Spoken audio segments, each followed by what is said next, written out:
to also like to get in a quote from Major Mohammed Ali Shah. Now, it's also important to understand, is there deep sexism that is involved when it comes to the psychology of this men? I'm going to also give examples of the radicalized, Islamicized nations, whether it is in Saudi Arabia, in Afghanistan, in certain parts of Pakistan, and several of the other Islamic nations, where men treat women as chattel.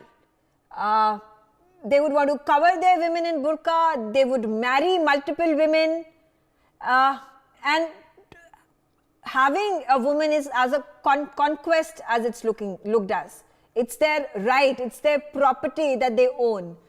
Is that mentality also to blame for these attacks that have been rampant against women in UK? Right, Megha.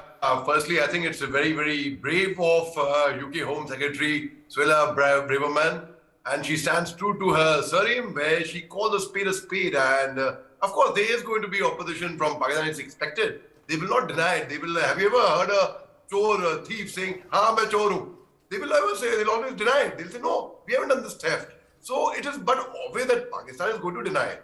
But the very fact is, again, these grooming gangs, it was founded, in fact, by Pakistanis, and these are the ones who are majorly into it. And it, of course, drugs, you name it, rape, you name every nefarious activity. I think Mr. Kuldeep Shekhawat has explained it in a very, very beautiful way. This has been going on for quite some time, and she has called out the shots now, I mean, recently. But it is something which will not be solved overnight, because then there is going to be opposition, this, that. But Megha, you have rightly said that she has come out with statistics. She is not, it's not a rhetoric. She's not giving it in the air.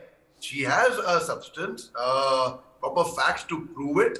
And I think she's so right. And I think it is really, it's about time for Pakistani men, in fact, not just the ones in the UK, but overall, the Pakistani men to have a rethink, to have a self-introspect about what their mentalities are and how they function and what they think of society, actually. Yep. So most certainly, and I totally concur with what Suella Braverman has said.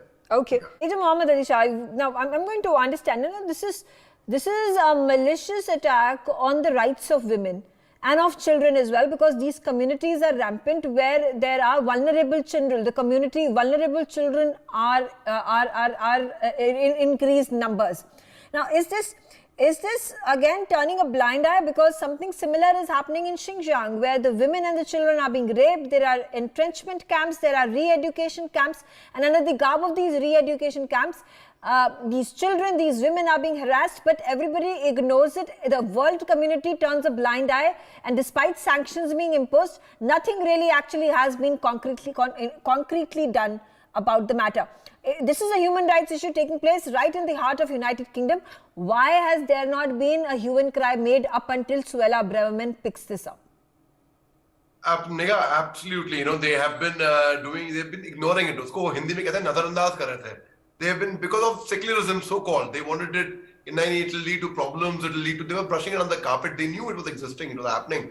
And let me tell you, the Pakistani men per se, what my feeling is, I don't think they have much respect for women, unfortunately. And unlike Indian, at least we have, at least in the army I've seen, we had chivalry. We were taught how to conduct ourselves with a lady. But unfortunately, I've been at the line of control, Megha. I've been just 30 meters away from the Pakistani post, and we have seen through our night vision binoculars, through our regular binoculars, we have seen Pakistani soldiers actually coming at the border with their families for picnics. And we have seen through that as well. They have no regards for ladies. They think, I'll give you an example, like, in Afghanistan also, you see in Taliban, how they kode lagate hain wo, ladies ke upar, bachon ke upar. That is their bravery. For their bravery is limited to, they think it's their birthright, that they can give kodas, they can pelt stones at women, they'll put her in the middle of a square and they'll throw stones. Barbaric culture, basically. So now these things have been happening, and they have been happening, I'm sure. I'm glad it's been called out, and I hope, in fact, this evil is put an end to, this social evil is put an end to, because so far it's been happening, and it was like, for them it is very, very casual, very, very normal. Arey, koi baat nahi, chalta hai, hota hai, kya hai. Aage badho, you know. But I'm glad now that you have taken it up. The international community are reporting it. Pakistan, definitely, they will oppose it. They are not going to accept it straight away. Yeah. But I'm glad that there is a change. A journey to 1,000 miles starts with a single step. Okay. And I think a couple of steps have been taken over here, Megha. Okay.